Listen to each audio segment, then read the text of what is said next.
যে উম্মত দুনিয়ার মধ্যে এসছে সবার পরে, কিন্তু জান্নাতে যাবে সবার আগে। আল্লাহ তাআলার কাছে আমাদেরকে অনেক বেশি বেশি করে শুকরিয়া আদায় করা দরকার। কারণ কি? কারণ হলো আল্লাহ পাক রব্বুল আলামিন আমাদেরকে না চাইতেও তিনি তার প্রিয় হাবিব মুহাম্মদুর রাসূলুল্লাহ সাল্লাল্লাহু আলাইহি ওয়াসাল্লামের উম্মত করে দুনিয়ার মধ্যে প্রেরণ করেছেন।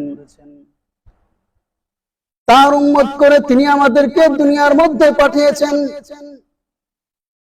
তার উম্মত এমন দামি উম্মত, সেই দাম শুনে পূর্বেকার নবীরাও আমার নবীর উম্মত হওয়ার জন্য দোয়া করেছিলেন। হযরত মূসা আলাইহিস সালাতু ওয়াস সালাম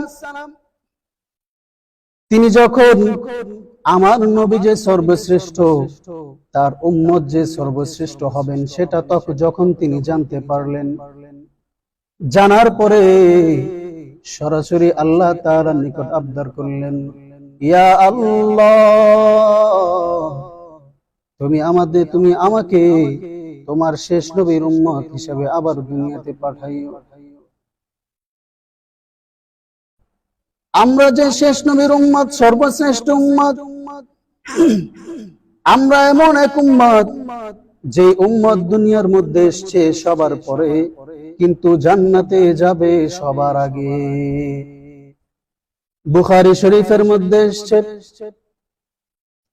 এক সাহাবী রাদিয়াল্লাহু তাআলা আনহু হুজুর সাল্লাল্লাহু আলাইহি ওয়াসাল্লামকে জিজ্ঞাসা করলেন, ইয়া রাসূলুল্লাহ, আমি কি আগে ইসলাম গ্রহণ করব নাকি জিহাদের ময়দানে গিয়ে শহীদ হয়ে যাব? হুজুর সাল্লাল্লাহু আলাইহি ওয়াসাল্লাম বললেন, আসলিম, আগে তুমি ইসলাম গ্রহণ করো, সুম্মা বাদাল কুতুল, অতঃপর তুমি কাফিরদেরকে হত্যা করো, জিহাদের ময়দানে যাও। এই কথা বলার পরে সেই সাহাবী সাথে সাথে ঈমান আনলেন। ঈমান আনার পরে সরাসরি তিনি জিহাদের ময়দানে চলে গেলেন। জিহাদের ময়দানে যাওয়ার পরে জিহাদ করতে করতে সেই সাহাবী তিনি শহীদ হয়ে গেলেন। শহীদ হয়ে যাওয়ার পরে যুদ্ধের পরে রাসূল আকরাম সাল্লাল্লাহু আলাইহি ওয়াসাল্লাম সেই সাহাবীকে ইশারা করে বললেন, এই হলো এমন সাহাবী, সে সাথে সাথে ইসলাম গ্রহণ করার পরে সে শহীদ হয়ে গিয়েছে, সে সাথে সাথে সে জান্নাত করার পর তিনি বললেন,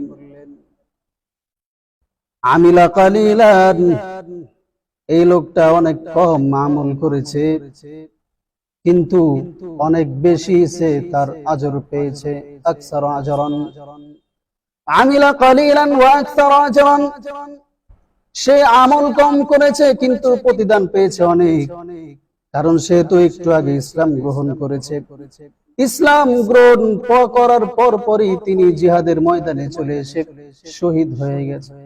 আর শহীদ হওয়ার সাথে সাথে আল্লাহ তাআলা রব্বুল আলামিন তার জন্য জান্নাতকে ওয়াজিব করে দিয়েছেন।